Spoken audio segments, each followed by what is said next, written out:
लेकिन पाकिस्तान की तारीख जो है सन 2000 से ऑनवर्ड हम अक्सर अपने प्रोग्राम में आपको दिखाते रहते हैं, फिर किसी दिन दिखा देंगे नाज़रीन। अब आपको लेके चलते हैं Islamabad high court. Islamabad high court के अंदर आपको पता है 3 जजेस साहब की ट्रांसफर हुई। लाहौर से जस्टिस डोगर साहब आए, जो है सिंध हाई कोर्ट से जस्टिस सोमर साहब आए, और एक जज साहब हैं बलोचिस्तान हाई कोर्ट से यहाँ पे आए।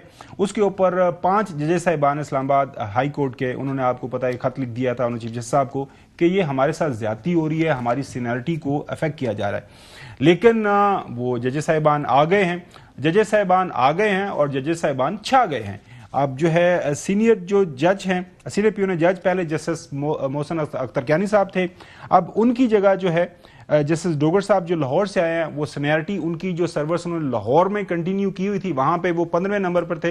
अब इस्लामाबाद हाई कोर्ट के अंदर वो सीनियर प्यून जज हो गए हैं। मतलब ये है कि जब एलिवेशन हो जाएगी justice chief justice Islamabad high court के जो मौजूदा है जस्टिस आमिर फारूक साहब की, तो उसके बाद जो है नए जो सीनियर प्यून जज हैं वो जस्टिस मोहसिन अख्तर कियानी साहब की जगह मोहम्मद सरफराज डोगर साहब जो हैं वो सीनियर प्यून जज हो जाएंगे। एक नई मतलब हो गए हैं, मतलब उसके बाद फिर सीनियर मोस्ट हो जाएंगे जनाब आला। उसके बाद जो नए जजेस साहबान है, एक कमेटी होती है जो इंतजामी मामलात इस्लामाबाद हाई कोर्ट की चलाती है। वहां पे पहले जस्टिस गुल हसन और जस्टिस औरंगजेब उसके जो है उसमें शामिल थे, बीइंग पार्ट ऑफ सीनियरिटी की वजह से उनको वहां से रिमूव किया गया है। अब वहां पे जस्टिस आजम और जस्टिस जो है इनाम मिनहाज साहब को उसके अंदर शामिल कर लिया गया है उस कमेटी में। अब वो वहां से भी उनको हटा दिया गया है। अब लेटेस्ट जो खबर आ रही है वो जानते हैं हमारे जो नुमाइंदे हैं मोहतरम जो है हुसैन चौधरी साहब से, कि अब सुना है कोई नई खबर है, कोई 5 जज साहिबान की रिप्रेजेंटेशन करने जा रहे हैं। अच्छा हुसैन चौधरी, वो कल तक तो सारी हमने खबरें देख ली, 3 जजेस साहिबान आ गए, उनकी नई सीनियरिटी लिस्ट भी इशू हो गई। अब कुछ लेटेस्ट खबरें चल रही हैं कि 5 जजेस साहिबान कोई अपना केस मजीद वो लेके जा रहे हैं, उसकी रिप्रेजेंटेशन करने जा रहे हैं। ये तरीकाकार क्या होता है और अब फोरम इनके सामने क्या होगा? क्योंकि चीफ जस्टिस पाकिस्तान जस्टिस या अफरीदी साहब की तरफ से वाज़े कल बयान भी आ गया कि there is nothing wrong with this transfer and seniority list. अब रिप्रेजेंटेशन अगर उन्हें करनी है आपकी खबर के मुताबिक, तो वो किसके सामने होगी? जी देखिए, खबर साहब जो लाहौर हाई कोर्ट से आए थे जस्टिस सरफराज डोगर साहब, वो इस्लामाबाद हाई कोर्ट आकर सीनियर प्यूनी जज चूंकि बन चुके हैं। गुज़श्ता रोज सीनियरिटी लिस्ट भी जो है वो जारी हो चुकी थी। चीफ जस्टिस ऑफ पाकिस्तान की जानिब से गुज़श्ता रोज जब साफियों से गैर रस्मी गुफ्तगू हुई थी तो उन्होंने कहा था कि जो सीनियरिटी का मामला है वो देखेंगे बाद में, लेकिन थोड़ी देर बाद ही इस्लामाबाद हाई कोर्ट की जानिब से सीनियरिटी लिस्ट जो है वो जारी हो गई और उसमें जो सरफराज डोगर साहब हैं जो कि लाहौर हाई कोर्ट से आए थे, उन्हें सीनियर प्यूनी जज जो है वो नामजद कर दिया गया, बना दिया गया, और साथ ही जो सीनियरिटी लिस्ट है वो फ्रेश जो है वो जारी की गई थी।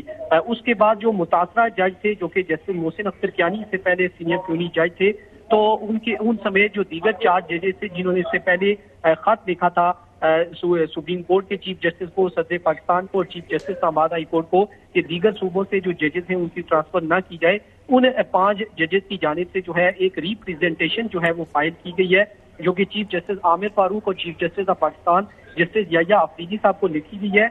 उसमें यह मौकफ इख्तियार किया गया है कि जज जिस हाई कोर्ट में तैनात होता है उसी हाई कोर्ट के लिए हलफ लेता है और आइन की मंशा के मुताबिक दूसरी हाई कोर्ट में ट्रांसफर होने पर जज को नया हलफ लेना पड़ता है। उन्होंने आइन के मुख्तलिफ आर्टिकल्स का हवाला दिया है। साथ साथ ये भी रिप्रेजेंटेशन में कहा गया है कि दूसरी हाई कोर्ट में ट्रांसफर होने वाली जज की जो सीनियरिटी है वो नए हलफ के मुताबिक तय होगी और जजेस की जानिब से दायर रिप्रेजेंटेशन जो सीनियरिटी से मुतालिक है और जजेस के तबादले से उसका कोई ताल्लुक नहीं है। तो ये नहीं, मैं ये जानना चाह रहा हूं हुसैन चौधरी के ये एक उन्होंने एक रिप्रेजेंटेशन वो जो जाहिर है हकायक उनके मुताबिक उन्होंने सामने रख दिए, तो इसका क्या चीफ जस्टिस साहब ने उसके ऊपर कोई फैसला करना है, केस लगेगा, ये मैं समझना चाह रहा हूँ, या बस एक उन्होंने भी एक मोहब्बतनामा एक खत लिख दिया और वो अपनी फाइल अपने ड्रा के अंदर रखे, क्योंकि वो पता चल रहा है ना कि शायद 10 को कोई इजलास होने जा रहा है सुप्रीम जुडिशल कमीशन का। हाँ, तो वो अब देखिए जुडिशल कमीशन का जो इजलास है उससे कबल जो चीफ जस्टिस आमिर फारूक साहब हैं वो जाहिर है उस पर कुछ ना कुछ वजूहात जो है वो जरूरी लिख कर जाएंगे कि क्या वजूहात हैं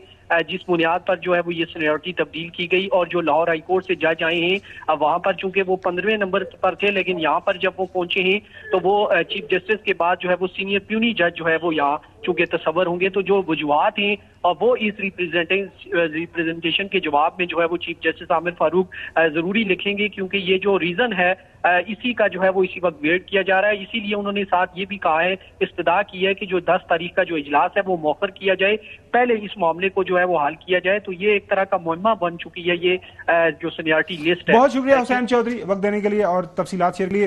ब्रेक पे जाना जाते जाते आपसे सवाल ये है कि ये जो एग्रीड पार्टी है, जजेस साहिबान की राय है, आप मुझसे बिल्कुल इख्तलाफ करते हैं, वो क्या अपना केस सुप्रीम कोर्ट के सामने लेके जा सकते हैं आईनी बेंच के सामने? कोई तरीका अगर आपको समझ आ रहा है विद इन हमारी देखिए, मामला आप चैलेंज करना चाहें तो कर सकते हैं, इसमें ऐसी बात नहीं है, लेकिन एक बात बड़ी वाज़ेह है, आर्टिकल 200 उनको समझ नहीं आ रही। नहीं, आर्टिकल 200 जो है वो बड़ा क्लियर है। देखिए, आर्टिकल 200 में कोई नया ओथ नहीं है। जज ने जब ट्रांसफर होकर आता है तो वो नया ओथ नहीं लेगा।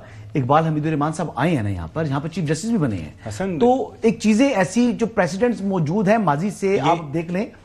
देखिए, वजह तनाजा तो बन गई है ना, अगर इस पे कोई फैसला लेना है तो आपकी नजर में तनाजा है नहीं, तनाजा बनाने की कोशिश की जा रही है, ख्वाहिश है। हमेशा तनाजा उसी वक्त बनता है जब एक पार्टी जो है इनकी एप्लीकेशन जो है ना, अगर वो जाएगी तो अगर तो टेकअप ही नहीं होगी, अगर हुई भी तो रिलीफ का कोई। अच्छा, चलो गुलाम साहब, ये थोड़ी देर पहले आपसे आप बात भी कर रहे थे, ये जो अदलिया के अंदर खासतौर पर इस्लामाबाद हाई कोर्ट, और अब जाहिर है जो है 10 तारीख को कुछ और जजेस साहिबान जा रहे हैं सुप्रीम कोर्ट के अंदर, इसके ऊपर एक जो इख्तलाफात रखते हैं इस सारे प्रोसेस के ऊपर लॉयर्स, वो ये कह रहे हैं कि जी जब तक 26वीं आईनी तरमीम का फैसला नहीं होना तब तक ये मामला चलते रहेंगे। तो 26वीं आईनी तरमीम के लिए फुल कोर्ट कॉन्स्टिट्यूशनल बेंच करेगा या फुल कोर्ट करेगा?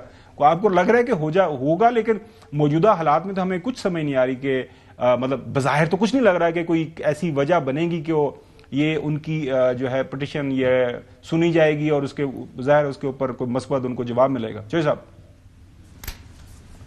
एक तो अगर आइन और कानून मौजूद है जो कि हैं, तो आज नहीं तो कल उनकी पिटिशन सुनी भी जाएगी, उसको रिड्रेस भी किया जाएगा, उसका उनको रिलीफ भी मिलेगा और सारा बैक डेटेड सारा अनडू करना पड़ेगा। वरना इस तरह मुल्क थोड़े ही अंधेरे में और नीचे की तरफ सफ़र करता जाए और पाकिस्तान जो है वो दुनिया में अपने बल्ले बल्ले कर दे रही है अपनी डुगी।